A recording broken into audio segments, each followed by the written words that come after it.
ikiklaim talaga niya na si Kristo itong seed na nandito, si Kristo po itong seed or offspring na nandito. So therefore, hindi po siya makakaligtas or makakadeny sa katotohanang yung woman sa first line, refer po ito sa mahal na Birheng Maria.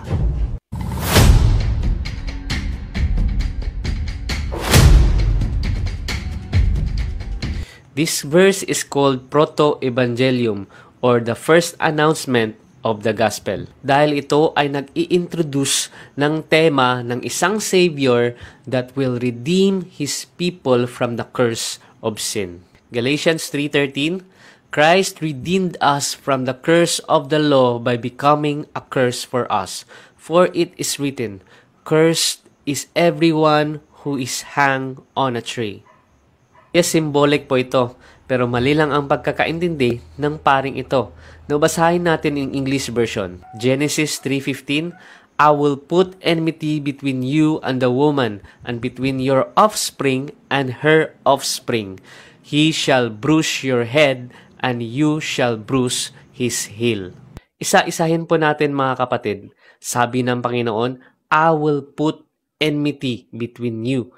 Enmity means pag-aawayin niya ang ahas at ang babae. Sino ang ahas? Si Satan. Sino ang babae? Ito po lilinawin ko lang po Hindi po ito si Mary, kundi tinutukoy nito ay si Eva. Bakit si Eva? Dahil ang context ng verse nito, ang Diyos nagpupronounce ng curse sa ahas, that's in verse 15, and in verse 16 sa babae, which is si Eva, and in verse 17, kay Adam naman. Genesis 3:16, sinabi ng Panginoon, Unto the woman He said, I will greatly multiply thy sorrow and thy conception. So, sino ang tinutukoy dito? Hindi po ito si Mary, kundi si Eva. Totoong wala pang pangalan ang babaeng tinutukoy dyan dahil sa panahon na yan, hindi pa pinangalanan ni Adam si Eva. Anong sinabi ni Adam nung una niyang makita yung babae? Ito, Genesis 2:23, And Adam said, This is now bone of my bones and flesh of my flesh. She shall be called woman because she was taken out of man. Now, kailan pinangalanan ni Adan yung babae? Nasa mga sumusunod na verse sa binasa po natin kanina. In Genesis 3, verse 20, And Adam called his wife's name Eve, because she was the mother of all living. So, verse 20 pa pinangalanan ni Adan yung babae. Now, balikan po natin ang Genesis 3:15. I will put enmity between you and the woman, and between your offspring and her offspring. Sino ang offspring ng ahas dito? Yung mga demonyo at yung mga taong sumusunod sa demonyo. Now, tingnan po natin kung paano i-address ni Jesus yung mga Pharisees. Matthew 12:34, You brood of vipers, how can you speak good when you are evil? For out of the abundance of the heart, the mouth speaks. John 8:44, You are of your father the devil, and your will is to do your father's desires. He was a murderer from the beginning, and does not stand in the truth, because there is no truth in him. When he lies, he speaks out of his own character, for he is a liar and the father of lies. So, ang offspring ng mga ahas ay hindi mga non-Catholics. Taliwas sa sinasabi ng paring ito. Sunod, ang offspring ng babae. Sinong tinutukoy dito? No other than Jesus Christ. In this case, tama yung paring ito. He shall bruise your head. Ang bruise na word dito ay shuf in Greek, meaning to crush. At i-take note po natin ang pronoun na he. Walang iba kundi si Jesus. Si Jesus ang dudurog sa ulo ng ahas. And you shall bruise his heel. The word his, heel, sinong tinutukoy dito? It's not Mary. His meaning, lalaki. Hindi po ito si Mary, kundi si Jesus. So mali yung sinasabi ng paring ito. Unsa ang kaliwat sa bitin? Mopaak sa tikod sa babae. So kaninong sakong ang tutuklawin ng ahas? It's not Mary, but it's Jesus. Taliwas sa sinasabi ng paring ito. So now, Okay, so magbibigay po tayo ng komento sa mga sinasabi ng actually isa po ito, I think parang born again po ito eh.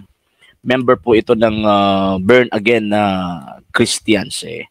So ang binibigyan po niya ng interpretation is yung text na Genesis chapter 3 verse 15. Bakit po? Kasi pinakauna, kasi yung komento daw po niya or reaction po niya or commentary po niya, sinasabi ni Father Darwin na yung babae dyan na sinasabi sa Genesis chapter 3 verse 15, it is referred to Mary. So sinasabi niya hindi si Mary. Bakit? Kasi ang babae na nandyan sa Genesis chapter 3 verse 15, refer yan kay Eva. So yan po yung isa-settle po natin mga sir, mga ma'am. Pinakauna mga sir, sinabi ng iwan ko lang, hindi ko po alam sa ang pangalan po nito eh. Okay. Sinabi po niya na itong Genesis chapter 3 verse 15, ito po yung proto-evangelium. So sa Old Testament ito lang po yung ito lang po yung pinakaunang talata na nagbabanggit or meron po siyang sinabi po niya kanina, tema na kung saan ililigtas po ng Panginoong Diyos ang tao.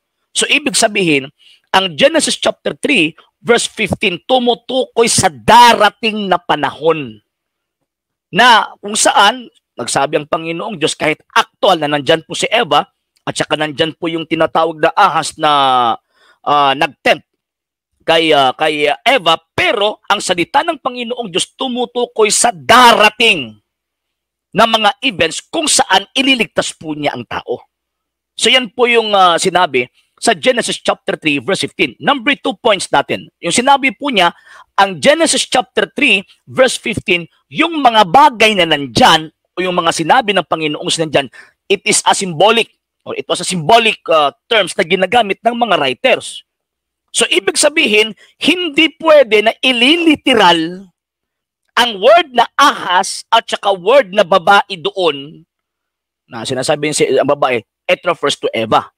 Hindi po. Bakit po? Sabi nga po niya, di ba, symbolic. And at the same time, sabi po niya, ito po yung talata na kung saan meron pong tinatawag na pinakaunang tema na kung saan na binabanggit ng Panginoong Diyos na iniligtas po niya yung tao. So, future tense. Okay. So, iniisa-isa po niya yung Genesis chapter 3, verse 15. So, yung, actually, saan na yung English Bible ko rito? Yung Dory Rims natin, ha? Okay, titinan ko po muna mga sir ha. Mamaya po magbabasa po ako ng comments po ninyo mga sir ha. At makamam. Okay, sige po. Babasahin po natin ha. Dito po tayo sa Catholic version po mga sir ha. Genesis chapter 3 verse 15. Ito po yung binasa po natin sa banal na kasulatan ha. Or babasahin po natin ha. I will put enmities between thee and the woman. Ang thee dito, refer po ito sa tinatawag na ahas. And the woman, refer po ito sa isang tawag inang person o tinatawag na persona na kung saan sinabi po niya, it refers to Eva. In thy conceptions, in sorrow shalt and thy seed and her seed, she shall crush thy head, and thou shalt lie in wait for her heel. So ang binasa po niya, his. Di ba? Dito, her. Actually, ang Dory Rims version po kasi, ano po ito one of the oldest translation ng tinatawag na Biblia. Yon. So mas babalik po tayo sa pinaka-old, kumbaga. Okay, so iisa-isahin po natin. Sabi niya, symbolic. Yes, tama po yun. Bakit po? Kasi again, tumutukoy po ito sa darating na panahon na kung saan ipapadala ng Panginoong Diyos ang tagapagligtas. Okay, sabi dito, I will put enmities between thee and the woman. So magkakaaway po itong Hindi po ito magkakasundo ang woman at saka itong tinatawag na ahas.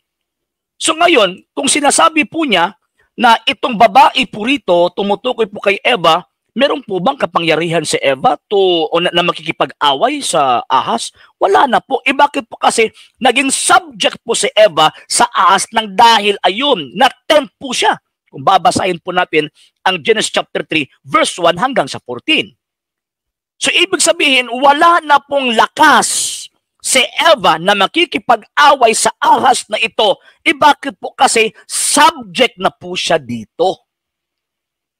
So, hindi po si Eva.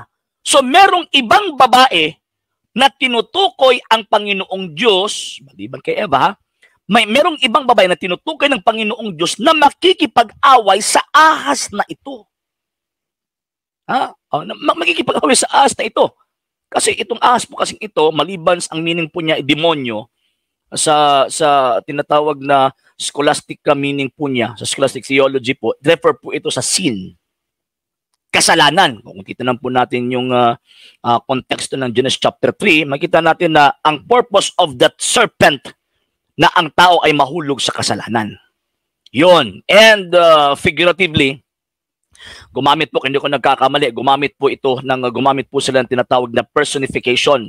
Pinapersonify po nila yung tinatawag na ahas na nagsasalita. So refer po yan sa atin pong ito bang alam natin yung tinatawag na tama at saka mali. Yun.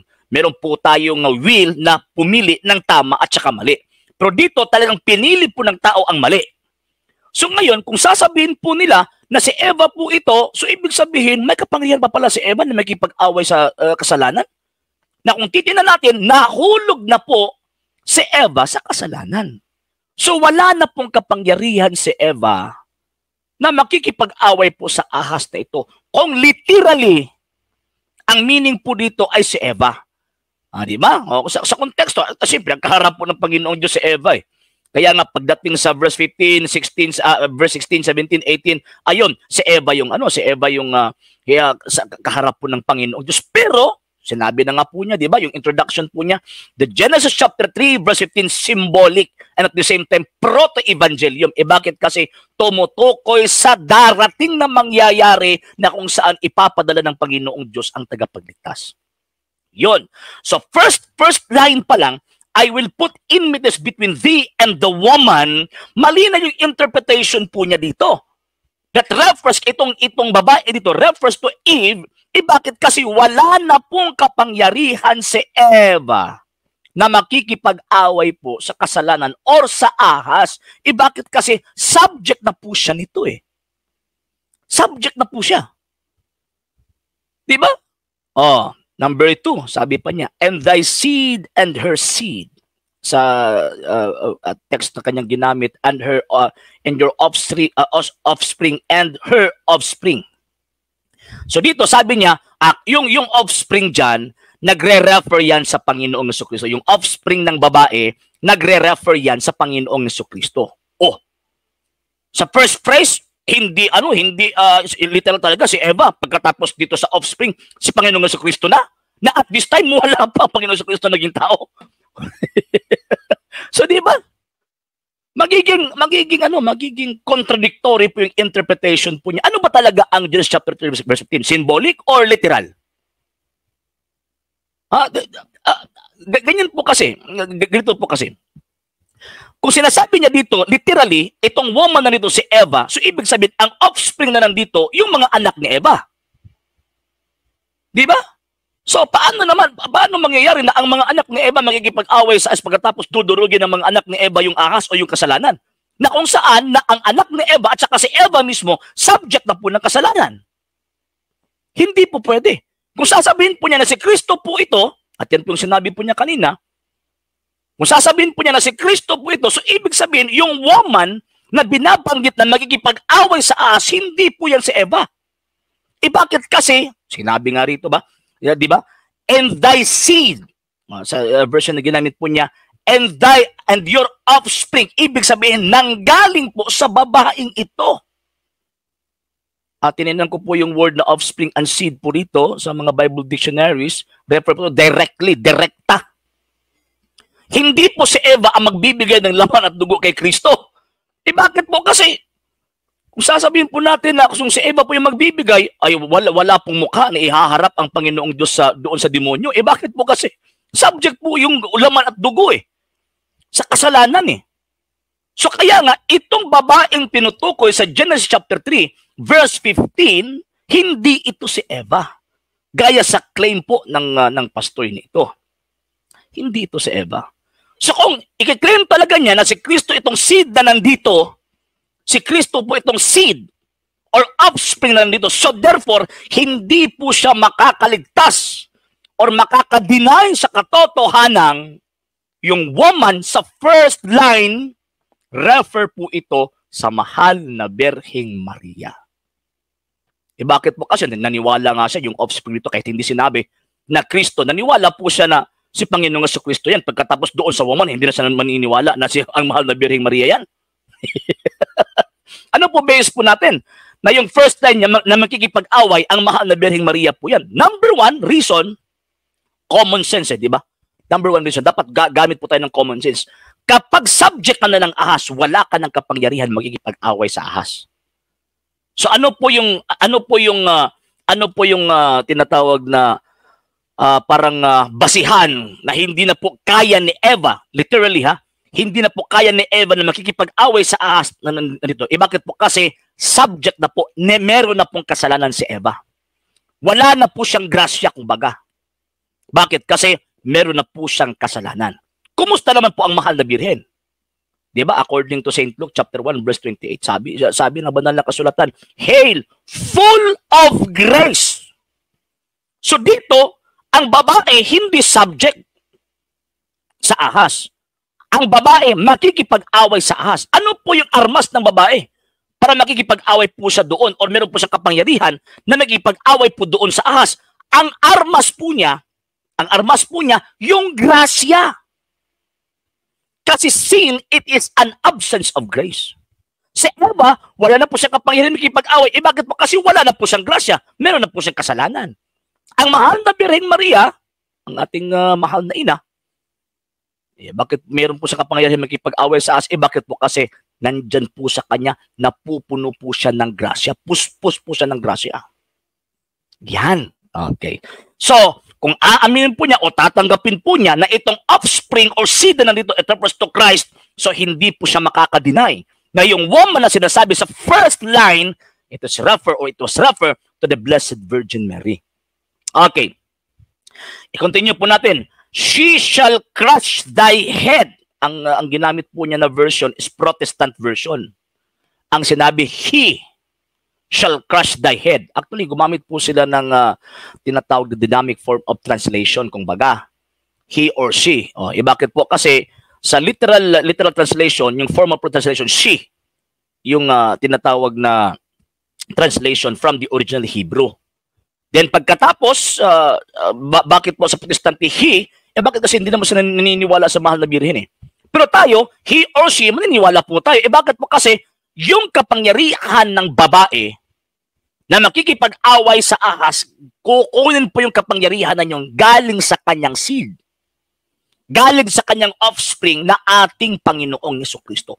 Walang kapangyarihan ang mahal na birhen na makikipag-away sa ahas kung wala po yung Kristo. Ang Kristo po yung tinatawag na ang Kristo po yung merong kapangyarihan na makikipag-away sa ahas na ito and sa pamamagitan ng babae. Bakit po? Kasi ang woman dito at saka yung offspring magkasama. Bakit po? Kasi ang si Adan at saka si Eva, sila po yung ama at ina ng kasalanan Sila po yung ama at ina ng wickedness. Dito, meron pong bagong Adan at saka Eva na kung saan kukunin po tayo from the slavery of sin. Ililigtas po niya tayo from the slavery of sin. So dito, kung ang seed dito refers sa Panginoon Jesucristo, so therefore hindi po siya makakadeny. Hindi po niya dapat iwasan ang katotohanan na ang woman dito refers sa mahal na birhen. So dito, sa last phrase, she shall crush thy head. Bakit she yung ginamit? Hindi po he. Bakit she po yung ginamit? Bakit po? Kasi gagamitin ng seed na ito ang woman to crush the head, the head of the serpent. So, ibig sabihin, gagamitin po niyang instrumento ang babaeng ito to crush, to destroy the devil. In what way? Diba? Galatians chapter 4 verse 4 and Hebrew chapter 2 verse 14.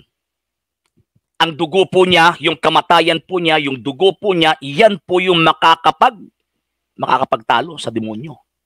Eh saan po galing yung dugo na yun? Galatians chapter 4 verse 4 and Hebrew chapter 2 verse 14. Galing po ito sa mahal na birhen. So kaya nga, he or she ang gagamitin nung wala po tayong problema. Eh bakit po? Kasi kahit na he yung gagamitin, he shall crush thy head. In what way? Sa pamamagitan ng kanyang kamatayan. Saan po galing yung dugo na yun? Saan po galing? Galing po sa kanyang ina na ang mahal na birhen. Yan po. So, ibig sabihin, itong babae, actually, kung titignan po natin yung major premise ng text, babae po yung makikipag-away.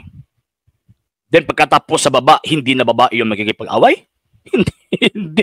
Hindi po. Hindi. Ang major premise, I will put enmities between you and the woman. So kaya nga, sa conclusion, she shall crush thy head.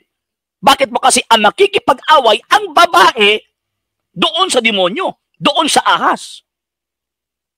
At sa pamamagitan ng kanyang seed or offspring. Yan po. So, mali po ang pagkakaintindi ng pastor na ito. Tinitwist po niya yung katotohanan eh. Tinitwist po niya yung katotohanan kung ano po yung nakasulat at tamang interpretation. And syempre, tayo mga Katoliko, doon po tayo nagko-quote at nagbabase sa mga brilliant and mga known angelic theologians. Di ba? Talaga nakakaintindi sa nakasulat. And syempre, ang tradisyon ng pananampalataya, hindi po yan mawawala. That the Blessed Virgin Mary is the woman, is the fulfillment of the woman stated in the Genesis chapter 3, verse 15. Siya po yung fulfillment. Kung ang offspring o seed dito, ang fulfillment, ang Panginoong Jesucristo, ang woman din po dito, ang fulfillment, ang mahal na Birheng Maria. So therefore, ang Kristo at ang Maria, sila po yung talagang magka-crush sa ulo ng demonyo. So ngayon, syempre, ang demonyo po rito, ang kasalanan po rito, meron po siyang offspring din. Meron po siyang tinatawag na seed. E sino po ito? Tama po yung binasa po niya. St. John chapter 8 verse 44. For example po yun. That refers to the mga Pharisees sa New Testament. And sino pa po yun? Yung mga taong hindi po sumusunod sa Panginoong Jesucristo. At from ahas, sa Bisaya, from bitin, naging dragon po ito. Kung babasahin po ninyo ang Revelation chapter 12 verse 1 to 17. Naging dragon po ito. So, ibig sabihin, lumaki po ito ng lumaki. O, tingnan nyo, di ba? Iisang babae lang, yung kalaban po nila versus 45,000 Christian denominations, kasali na po ito. So, dalawa po yung tinutukoy po dyan. Pinaka number 1 na offspring ng demonyo, yung nagpapatay sa Panginoong Jesucristo. Number 2, yung kumakalaban sa mahal na Birheng Maria sa babaeng binanggit sa Genesis chapter 3, verse 15. Bakit po? Kasi hate na hate ng demonyo ang mahal na birhen. Hate na hate ng demonyo ang mahal na birhen. So kaya nga mga sir, mga ma'am, so ang pagkakaintindi ng pastor na ito, hindi po sumasang-ayon sa tamang pagkaintindi, ayon sa nakasulat sa banal na kasulatan. So kaya nga wag po tayong magpalin lang. Bakit po? Kasi kung magpapalin lang po tayo, sa gaya po na pastor na ito, so ang mangyayari po dyan, yung kaluluwa po natin, mapupunta po ito sa impyerno. Diba? So, yan po mga sir. So, yung sinabi po niya, yung presentations po niya, actually parang totoo po eh. Kasi meron po siya mga dinodugtong-dugtong na mga talata sa banal na kasulatan, pero hindi po niya natumbok. Hindi po niya natumbok yung talagang meaning ng Genesis chapter 3, verse 15, na yung sinasabi po niya na proto-evangelium and ang phrase po na ito, symbolic. Yan. So, yan po. Sana maintindihan po ng mga kapatid ng mga Katoliko para at least kung meron po tayong mapakinggan o marinig o na gaya po ng pastor na ito na magtuturo concerning Genesis chapter 3, verse 15. So, ang mangyayari po dyan, alam na po natin kung paano po natin sila sasagutin. Okay? So, yon. Good morning po, Ma'am Marjoline Langkata. Good morning po, Ma'am. Naanad man gud gabi iba mo nanhimong good evening. Sir John Herman Credo, yes sir, good morning, good morning. Ma'am Marjoline, ala pataka raman na siya og yawit oy pataka ka man lang sulputak. Mo lagi. Sir Romero Dagkutay, sir, good morning. Paano sa ibang babae, siya nga yung una na nahulog, kaya nga po eh. Yan po yung punto po natin eh. Dapat gagamit po tayo ng common sense eh. Diba? Kung si Eva po yung tinutukoy dyan, paano naman po, anong gagamitin ni Eva na magkikipag-away po sa ahas na kung saan subject po siya doon sa ahas eh. Subject po siya doon sa kasalanan. Sir Romero Dagkuta, from bitin, naging dragon hanggang naging sulpot. Kaya nga po eh. Sir Yapo Cabanes, sir, good morning, good morning. Sir Romero, napakalinaw ng paliwanag mo, sir, kaya nga po, Sir Romero eh. And Sir Abner Delfin, yes sir, good morning sa inyo at sa buong pamilya po ninyo. Yon. So at least naibigay po natin yung side po natin mga sir ha. Naibigay po natin yung side po natin. And letra po yung mabasa eh. Yung problema, itong mga sulpot na ito, instead of gagamit po sila ng tamang interpretations, yun, ang ginagamit lang po nila yung sariling pangunawa po nila. And according sa banal na kasulatan, bawal po yung personal opinion eh. Bawal po yung personal interpretation kung magbabasa po tayo ng kasulatan. Dapat meron pong magtuturo. And alam naman po natin na itong pastor na ito, kung pastor man ito, ay alam naman po natin na itong ang pinanggalingan po ng knowledge po niya, hindi po galing sa mga apostol. Bakit? Kasi itong sektang inaaniban ng pastor na ito, hindi po galing sa Panginoong Jesucristo. Yan po mga sir, mga ma'am.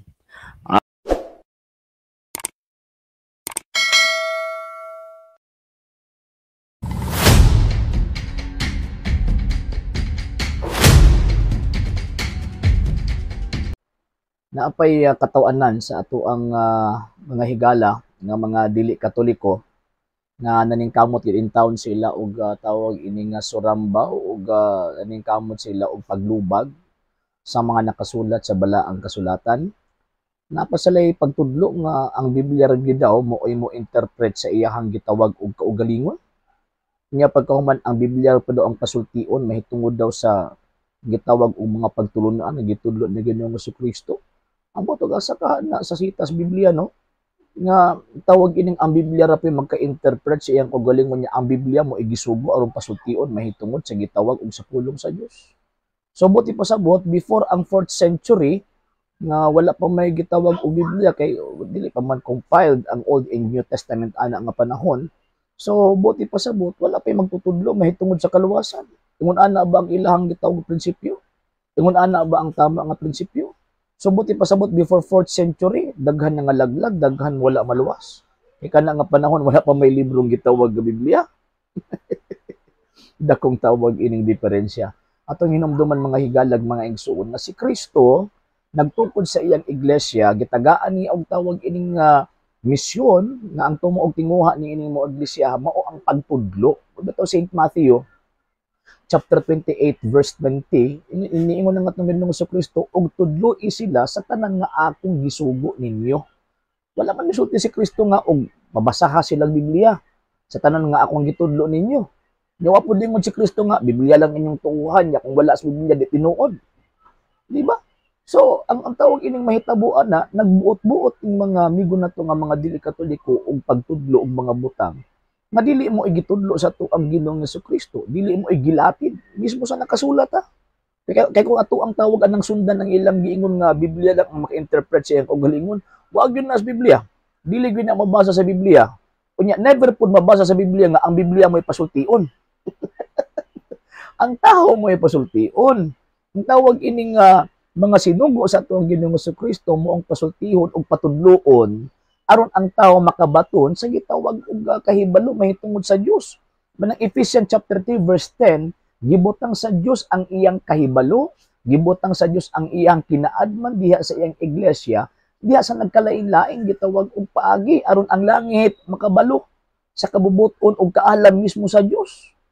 So, ang mahitabo kung Biblia lang mismo ang tawag aning mo interpret, wa pay Biblia atong from the 1st century hangtod sa 4th century so anin luwas atong panahon na. Nya sa dihang na ay tawag ining niabot na ang gitawag og Biblia, Katoliko pag gitawag og nagtulo so buti pasabot. Buti pasabot ang pinakaunang gigamit diay sa Diyos nga mahitungod sa gitawag balang kasulatan ng simbahang Katoliko. Ano naman mo diya sa gawas? Diba? Ikatulo, daka mga butang nga nakasulat sa balang kasulatan nga di mo pwede. Nga Biblia ra pud ang imuhang gitawag basyan nga naman kay wala na latid sa balang kasulatan nga ang Biblia mo ipatudloon.